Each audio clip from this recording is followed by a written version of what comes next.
Toda profissão tem um risco inerente ao meio onde ela se desenvolve e à natureza da própria profissão.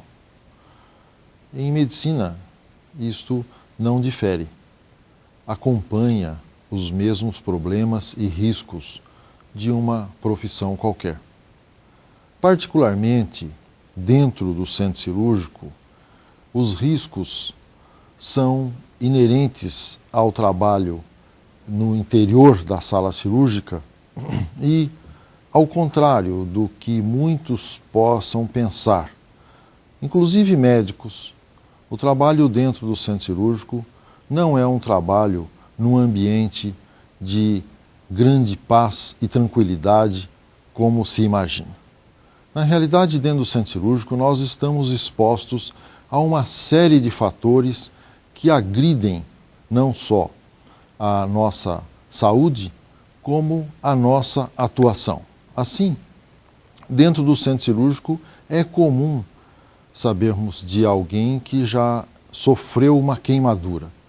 Isso é normal, porque dentro do centro cirúrgico nós temos material esterilizado quente, soluções quentes, aquecedores e sempre é possível que alguém da equipe anestésico-cirúrgica tenha algum tipo de queimadura. Também choque elétrico. As tomadas de centro cirúrgico, na grande maior parte das vezes, são mal colocadas e dimensionadas. E muitas tomadas alimentam vários equipamentos ao mesmo tempo. E equipamentos que têm cargas elétricas grandes, não é? Como aquecedores, bisturi elétrico e outros equipamentos que às vezes saem de uma tomada só. E nem sempre nós temos essas tomadas bem terradas, quer dizer, o terra do centro cirúrgico geralmente é falho e não é incomum tanto os membros da equipe como o próprio paciente, não é, ser submetido a um choque elétrico em uma situação de anestesia e de monitorização.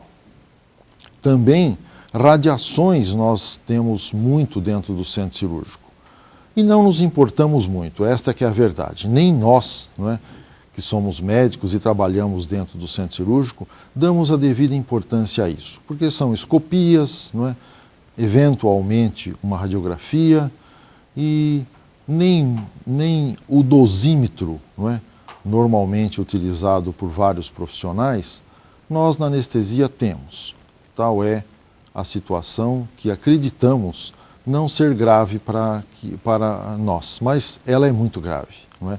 Ela é muito grave, nós não usamos com frequência os aventais de chumbo, não usamos protetores de tireoide e estamos expostos a uma série de radiações no dia a dia. Essas radiações podem ser ionizantes, não é?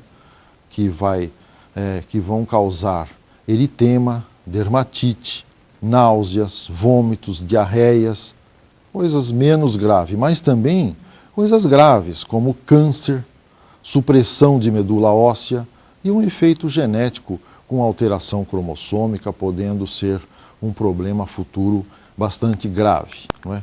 Temos também exposição a radiações não ionizantes, como é o caso do raio laser, não é?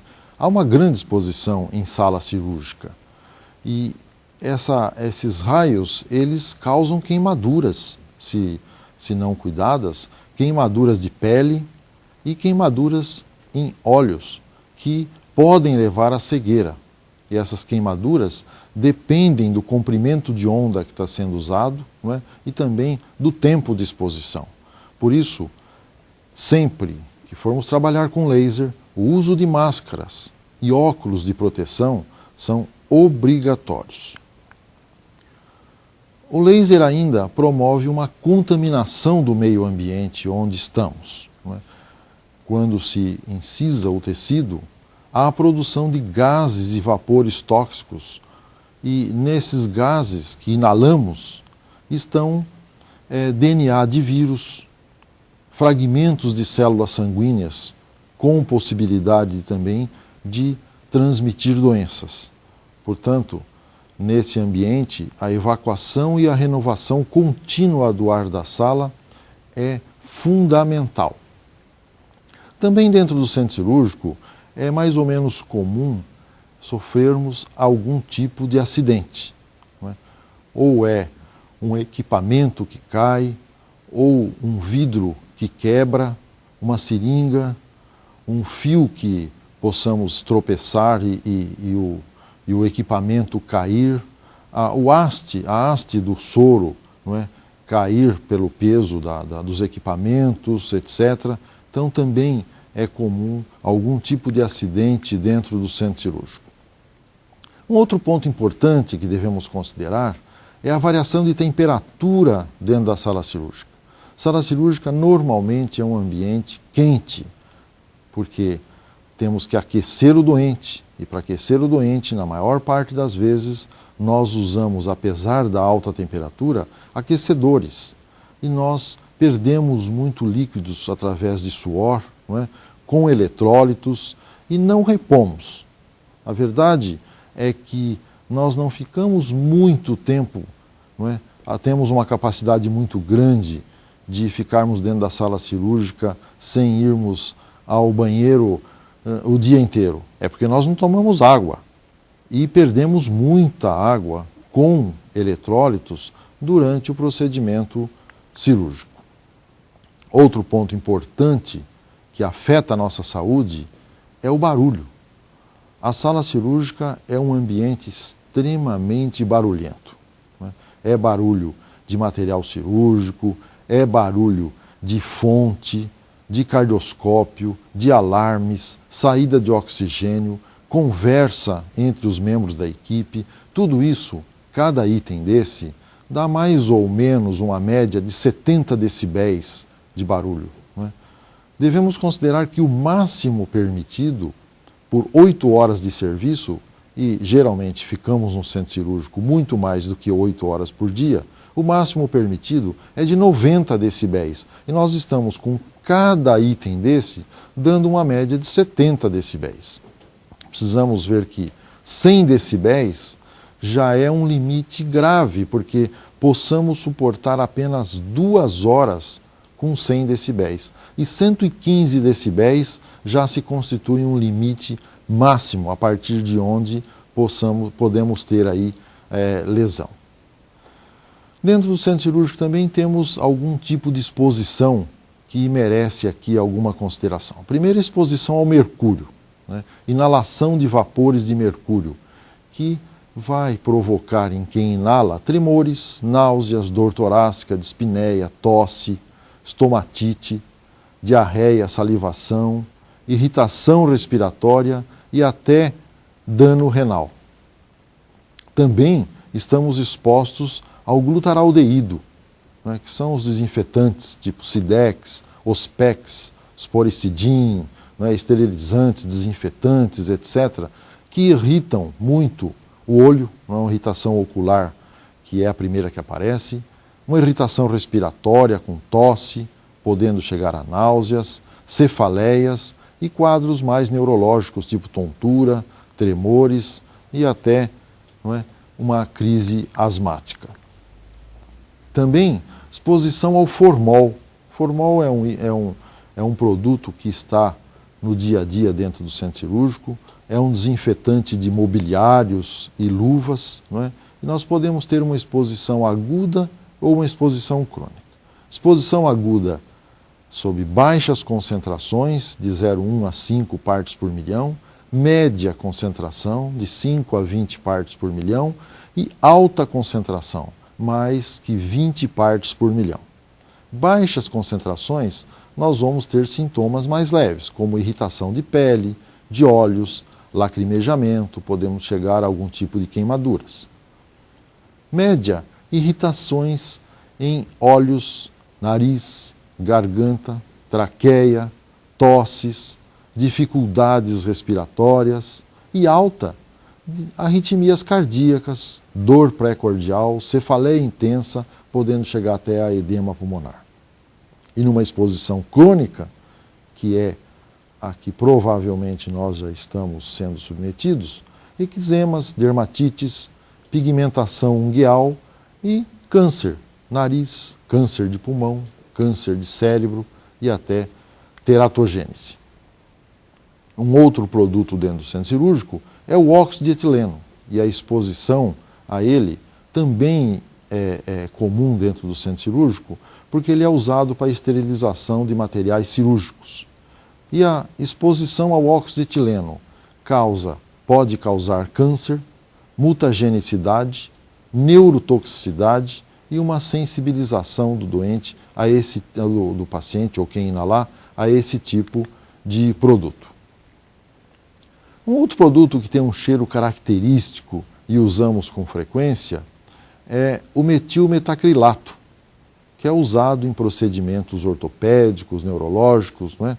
Mas ele forma um vapor, aquele cheiro que a gente sente é um vapor, não é? Que ele exala durante o preparo e também dentro de um limite de 100 partes por milhão, ele se torna tóxico, levando a doenças respiratórias como asma, doenças cutâneas, geniturinária, também podendo dar mutagenicidade.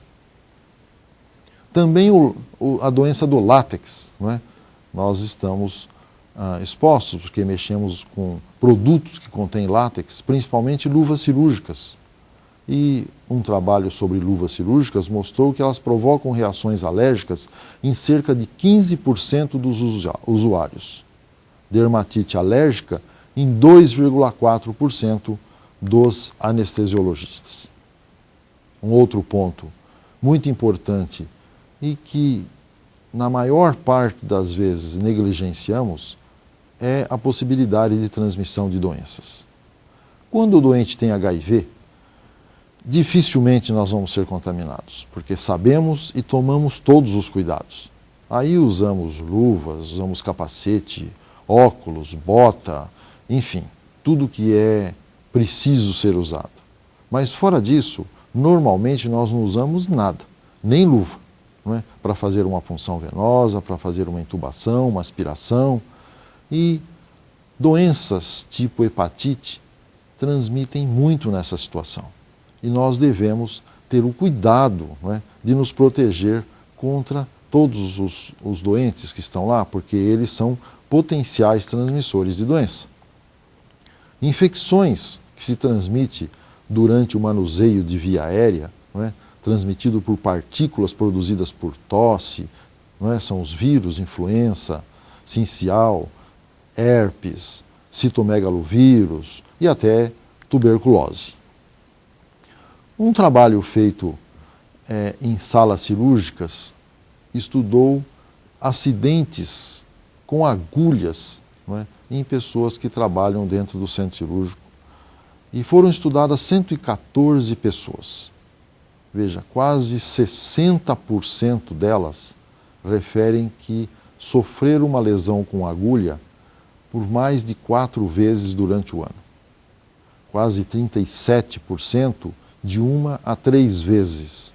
E apenas 4,4% não relataram acidentes com agulha durante o ano. Ou seja, a grande maioria, né, dos que trabalham dentro do centro cirúrgico se ferem com agulhas. Desses que foram estudados, 114 pessoas, 36% só haviam sido vacinados contra a hepatite B.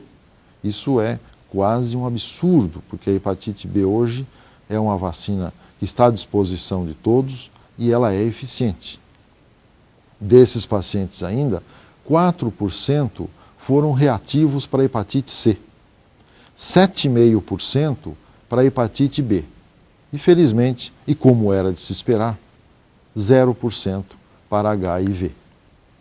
A hepatite B em pessoal de centro cirúrgico foi visto em 19% daqueles que trabalham na área de centro cirúrgico.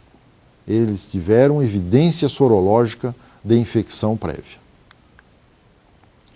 Esses acidentes com agulha ocorrem, numa estatística americana, de 600 mil a 1 milhão de acidentes por ano nos Estados Unidos.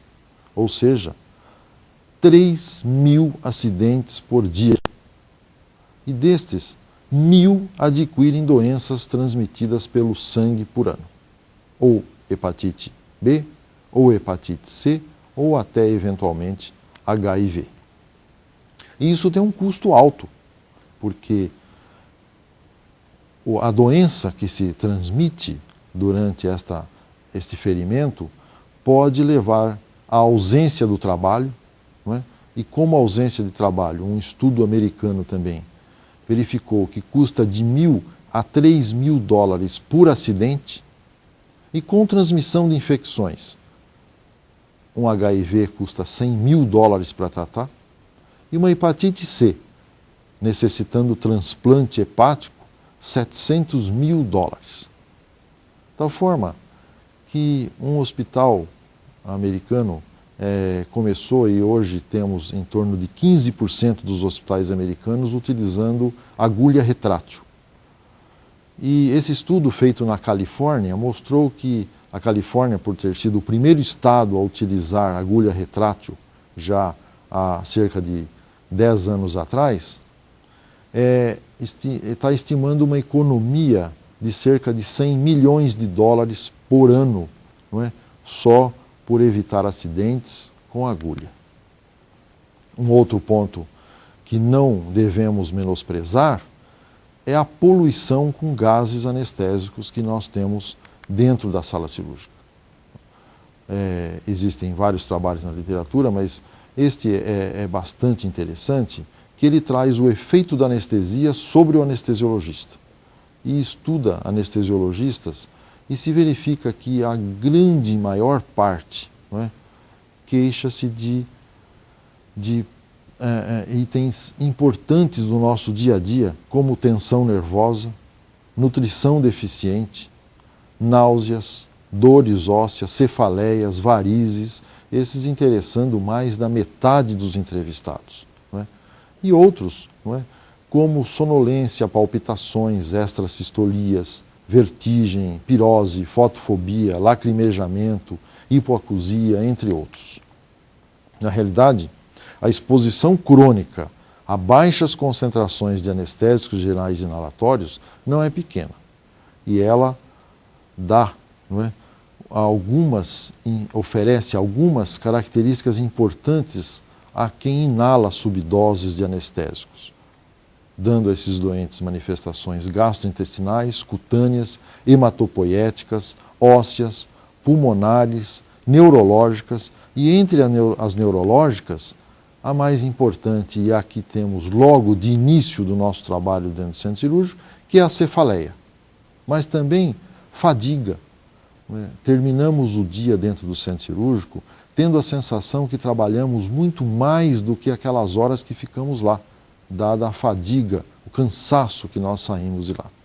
Redução das acuidades visual, auditiva, olfatória, inapetência, náuseas, sonolência, tudo isso é consequente à inalação de subdoses de anestésicos gerais inalatórios.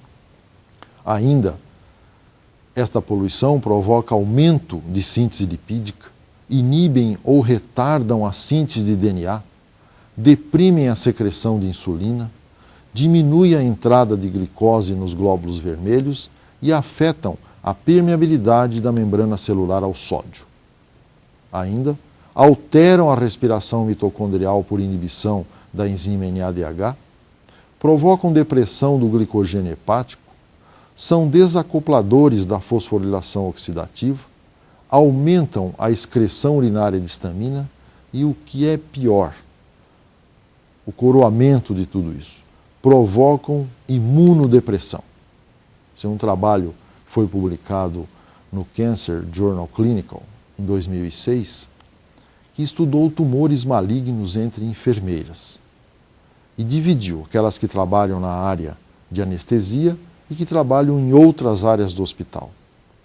E estudaram um número grande, 6.500 quase enfermeiras que trabalham em área de anestesia e 5.400 em outras áreas. E se verificou uma incidência estatisticamente significante maior de câncer naquelas que trabalham na área da anestesia. Câncer hepático, renal e colo de útero. Esse trabalho foi feito novamente, agora com enfoque entre médicas que trabalham na área da anestesia em outras áreas do hospital e enfermeiras que também trabalham na área de centro cirúrgico ou outras áreas do hospital, quanto à gravidez e abortos. E se verificou que aquelas que trabalham na área de centro cirúrgico tinham quase 4 vezes mais abortos do que as que trabalham em outras áreas do hospital, tanto em médicas quanto em enfermeiras. E com essas funcionárias, tanto médicas quanto enfermeiras, que trabalham em centro cirúrgico e em outras áreas do hospital, tiveram também 3 vezes mais teratogênese e o dobro de infertilidade. Este é o risco, não é, que corremos com a poluição de centro cirúrgico. Esse trabalho aqui, também de 2006, está publicado no Mutagênesis, sobre exposição a subdoses de anestésicos gerais inalatórios e efeito genotóxico, estudou 2 grupos, com 45 profissionais em cada grupo. Um grupo no centro cirúrgico e um grupo em outras áreas do hospital. O grupo de centro cirúrgico, que era o grupo exposto à subdose de anestésicos gerais inalatórios, mostrou alterações no DNA, aberrações cromossômicas e aumento da frequência de micronúcleos em células gengivais. Também esse outro trabalho, do Gentili, não é, mostrou que a exposição a baixas concentrações de sevoflurano, não é, principalmente em salas com indução de anestesia pediátrica, estudo entre profissionais que trabalham no centro cirúrgico, aí já tendo anestesiologistas, cirurgiões, enfermeiras e auxiliares, mostrou que os anestesiologistas tinham os maiores valores na poluição com sevoflurano, chegando a valores maiores do que 2 partes por milhão, que ultrapassava o limite. O sevoflurano urinário desses profissionais mostrou que nos anestesiologistas a concentração era de 2,1 micrograma por litro e nos demais a média não chegou nem a 0,4 micrograma por litro. Então, os anestesiologistas estavam acima do máximo permitido para o sevoflurano em 18% dos casos, segundo o NIH. Também apoptose em linfócitos expostos a anestésicos gerais inalatórios. Como sabemos, a exposição de linfócitos periféricos ao sevoflurano e ao isoflurano a concentrações baixíssimas de 0,5, 1 e 1,5 milimóis por 6, 12 e 24 horas, mostrou que ambos, tanto o sevoflurano quanto o isoflurano, induziram apoptose em linfócitos periféricos, dose e concentração dependentes. Essas baixas concentrações de alotano também foram estudadas porque o alotano ainda é o carro-chefe na grande maior parte do país. E foi estudado em ratos expostos por 6 semanas, um estudo japonês, não é? E mostrou nesses animais diminuição de peso corpóreo, hepatomegalia com lesão hepática e agregação plaquetária alterada. Nós fizemos um trabalho onde estudamos também em ratos expostos a subdose de alotano, subdose de óxido nitroso ou mistura de subdoses de alotano e óxido nitroso e verificamos, entre outras, que esses animais tiveram uma grande perda de peso frente ao controle e também uma diminuição importante do número de eosinófilos. O óxido nitroso, sempre visto com um pouco mais de tranquilidade, não é bem assim também. O óxido nitroso produz 2 pontos importantes. Primeiro, depressão de medula óssea nos expostos a subdoses dele por tempo prolongado, dando leucopenia. E também oxidação do cobalto da vitamina B12, levando a anemia megaloblástica, problemas neurológicos e inibição da síntese de metionina. Inibir a síntese de metionina é um problema sério, porque a metionina, como nós estamos vendo nessa reação, que está inibida, não é, a vitamina B12 pelo óxido nitroso, esta poluição faz com que caia a produção de metionina. E caindo a produção de metionina, nós não formamos timidina, que é uma das bases do DNA. E não formando DNA, nós vamos ter uma inibição da duplicação de células com alto grau de crescimento, inibição da medula óssea através da eritropoiese, inibição das funções de defesa do organismo e inibição da função mitocondrial. E a concentração de óxido nitroso em sala cirúrgica não é pequena.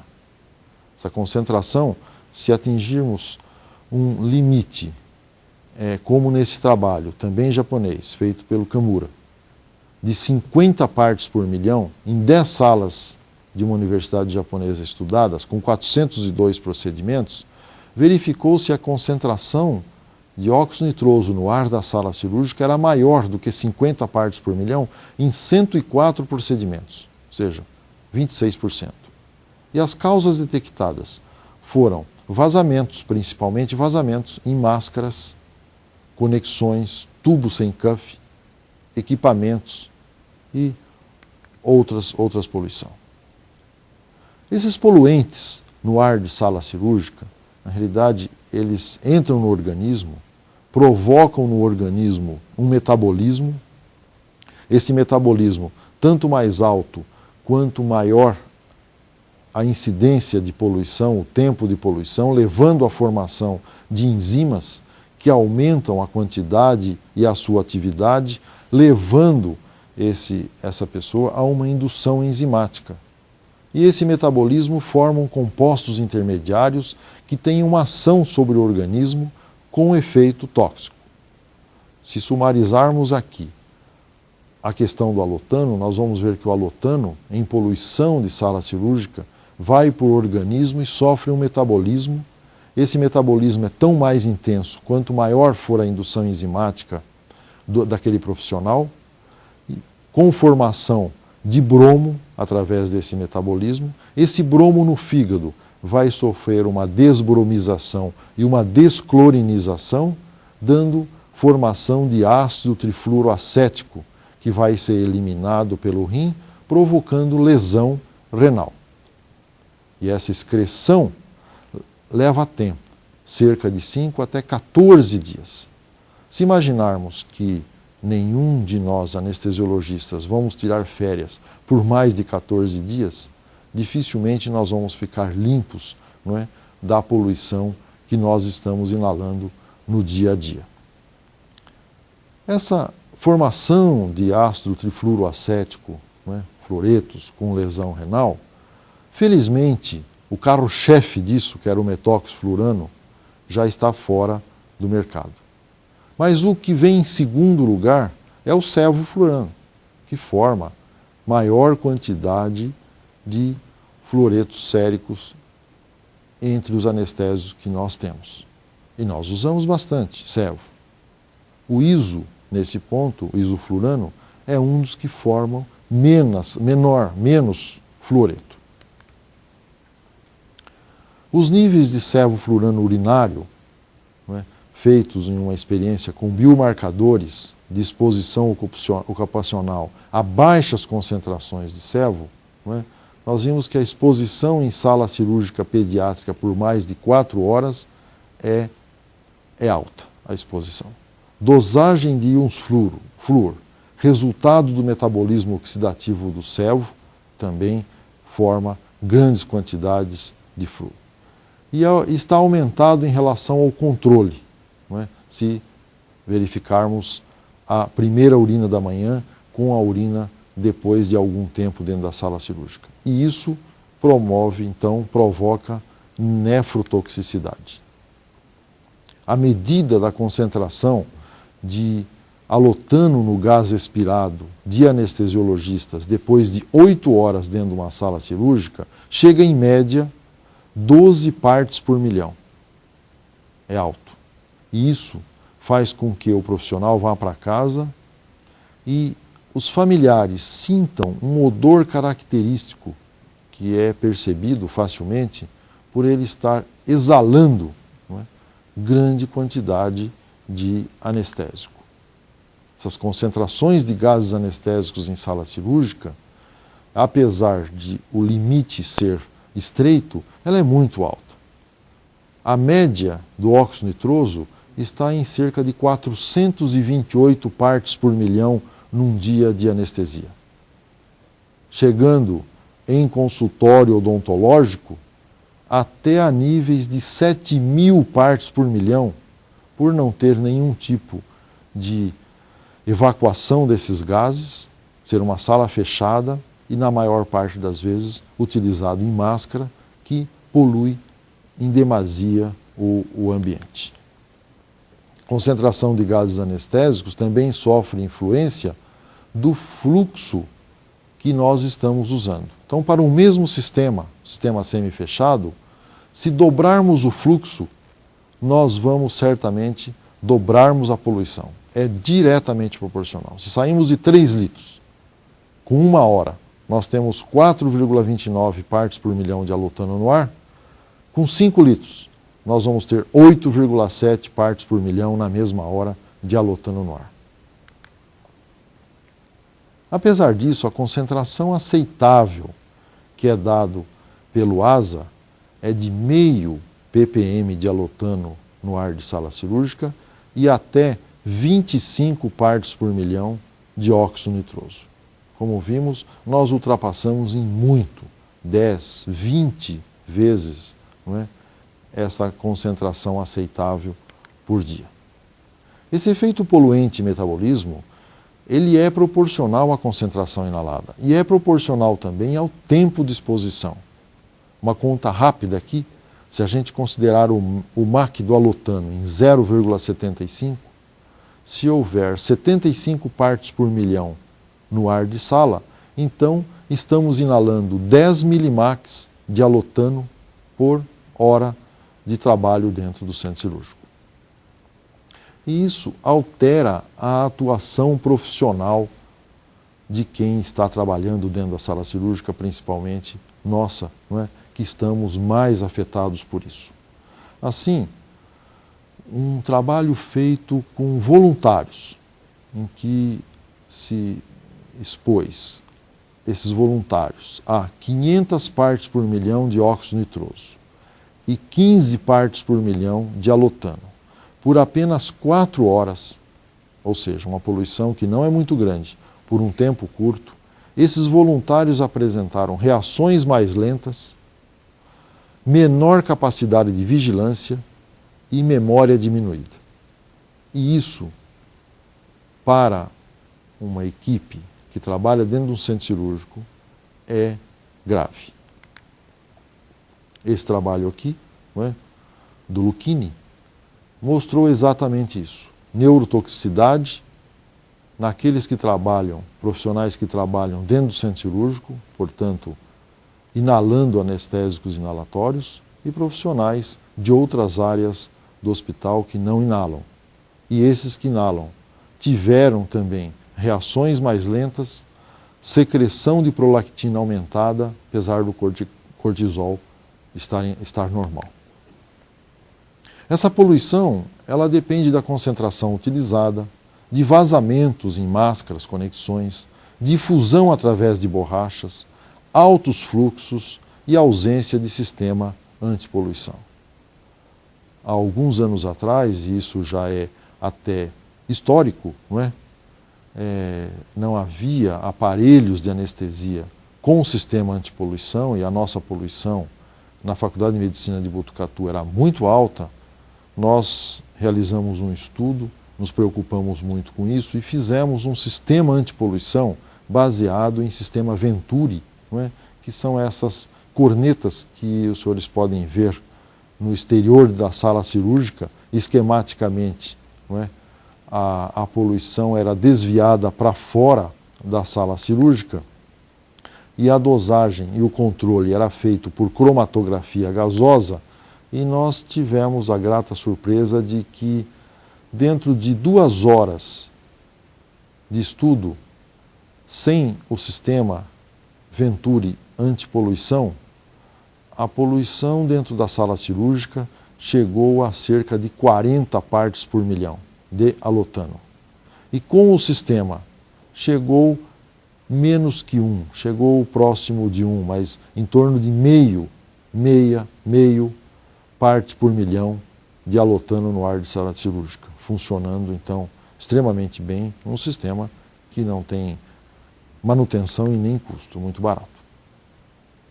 Um outro ponto importante é a formação do composto A durante anestesia com agentes anestésicos inalatórios. O composto A ele é formado pela reação do anestésico inalatório com o absorvente de CO2. E a maior reação que mais produz composto A ocorre com o uso do sevoflurano. Veja, isso não é um metabólito do sevoflurano.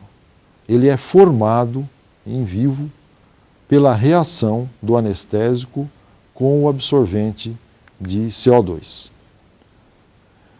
E aí, uma coisa interessante, porque se usarmos um fluxo alto, vimos que polui mais.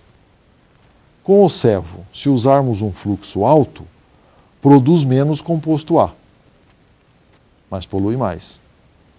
Se usarmos um fluxo baixo, polui menos, mas forma mais composto A. E o composto A é nefrotóxico. Ele causa lesão de túbulo proximal, com aumento de ureia nitrogenada, aumento de creatinina, glicosúria, proteinúria, degeneração e necrose de túbulos. Não é? E ele é detectado principalmente durante circuito fechado ou com baixo fluxo, com sevo. E a concentração detectada depende do fluxo utilizado, como vimos, e varia entre 8 e 32 partes por milhão, mais ou menos. Um outro ponto a considerar é a toxicidade pelo monóxido de carbono. Tem casos descritos de intoxicação com enflurano e isoflurano. O monóxido de carbono aí é formado pela reação do anestésico também com a cal sodada. Só que no caso do sevoflurano, provoca a formação de composto A. No caso do isoflurano e do enflurano, provoca a formação de monóxido de carbono. Níveis acima de 1000 partes por milhão, né, podem ser encontrados, com formação de carboxihemoglobina até em 30%. E é considerado o mal da manhã de segunda-feira, porque durante o fim de semana, às vezes o aparelho de anestesia não é usado, não é? Foi usado na sexta-feira ou no sábado de manhã isoflurano, fica reagindo, enche a tubulação de monóxido, e aí quando vamos usar, nós damos uma inalação de monóxido, não é, nesse doente. Então, sempre que se usou o ISO, deve-se lavar bem com oxigênio o aparelho de anestesia para evitarmos a infusão de monóxido de carbono no pulmão desses doentes. Agora, nós vamos jogar isso na sala, né? E na sala estamos nós. Aí está então a formação de carboxihemoglobina, não é? Com o uso do isoflurano.